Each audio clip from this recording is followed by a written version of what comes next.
নমস্কার বন্ধুরা, আজকে আমি তোমাদের সাথে শেয়ার করব হচ্ছে আমসত্ত্বের সন্দেশ। এটা অল্প উপকরণ দিয়ে খুব সহজেই বাড়িতে বানানো যায়। আমি দেখো এটা কিভাবে বানিয়েছি, তোমরা এইভাবে দেখে চেষ্টা করো, তোমরাও অবশ্যই পারবে। তার জন্য দেখো আমি একটা প্লেটের মধ্যে প্রথমে নিয়ে নিয়েছি 200 গ্রাম মতো ছানা।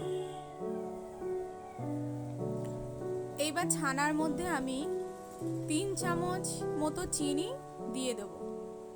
চিনিটা দিয়ে আমি ভালো করে ছানার সাথে মাখতে থাকবো। যতক্ষণ না চিনিটা ভালোভাবে ছানার সাথে মিশে যায় আমি ততক্ষণ এটা ভালোভাবে হাত দিয়ে মেখে নেব। এখন দেখো আমার ছানাটা মাখা হয়ে গেছে। আমি কড়া বসিয়ে দিয়েছি এদিকে, তার মধ্যে আমি ছানা মাখাটা দিয়ে দেবো। দিয়ে আমি ভালো করে এটা কড়ার মধ্যে নাড়াচাড়া করতে থাকবো। গরম হলে চিনিটা যেহেতু গলে যাবে, তাহলে একটু একটু রস রস মনে হবে। সেই রসটা শুকনো হওয়া পর্যন্ত এটা আমাকে কম আছে ভালো করে কড়ার মধ্যে নাড়াচাড়া করতে থাকবো। বেশি আছে যদি আমি নাড়াচাড়াটা করি তাহলে সন্দেশটা লেগে যাবে, সেই জন্য কম আঁচেই করতে হবে। এরপর আমি এর মধ্যে 50 গ্রাম মতো খোয়া ক্ষীর দিয়ে দেবো। খোয়া ক্ষীরটা দেওয়ার পরও আমি ভালোভাবে সন্দেশটা নাড়াচাড়া করতে থাকবো। যতক্ষণ না খোয়া ক্ষীরটা গলে গিয়ে পুরো সন্দেশের সাথে মিশে যায় আমি ততক্ষণ এটা ভালোভাবে নাড়াচাড়া করতে থাকবো।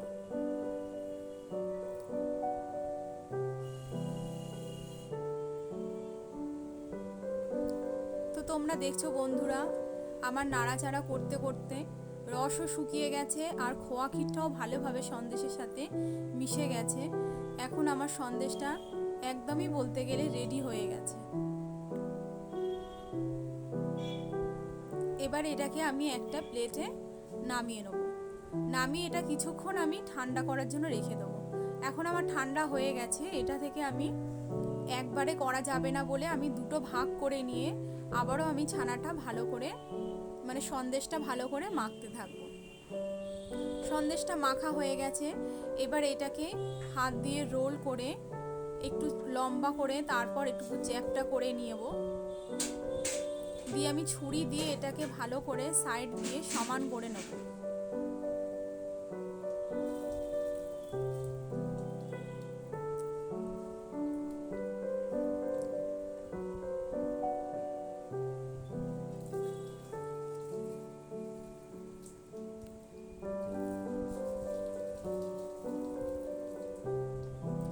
এটাকে লম্বা করে হাত দিয়ে করে নিয়ে তারপর ছুরি দিয়ে একটু ভালোভাবে সমান করে নিলেই এটা হয়ে যাবে সন্দেশটা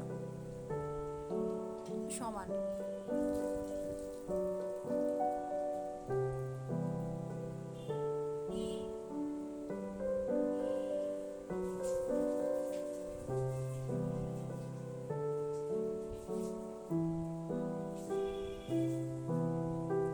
এরপর বন্ধুরা আমি আমসত্ত্বর পাতলা স্তরটা খুলে খুলে এই সন্দেশের ওপরে দিয়ে দেব।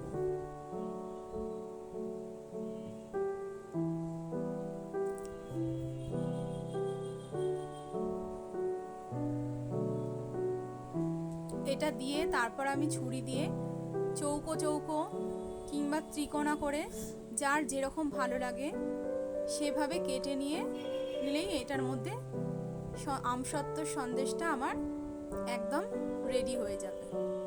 তো বন্ধুরা, আমার ভিডিও যদি তোমাদের ভালো লাগে তাহলে প্লিজ লাইক, কমেন্ট, শেয়ার করো, সাবস্ক্রাইব করে আমার পাশে থেকো সবাই। তো দেখছো বন্ধুরা, তোমরাও সহজে খুব বানাতে পারবে অল্প উপকরণ দিয়েই বাড়িতে আমসত্ত্বের সন্দেশ। এর ওপরে দেখো আমি একটা কিশমিশ দিয়ে ভালো করে সন্দেশগুলো প্লেটের মধ্যে সুন্দরভাবে সাজিয়ে নিয়েছি। তো তোমরা এটা বাড়িতে অবশ্যই বানিও আর বানিয়ে আমাকে জানিও যেটা কেমন হয়েছে খেতে।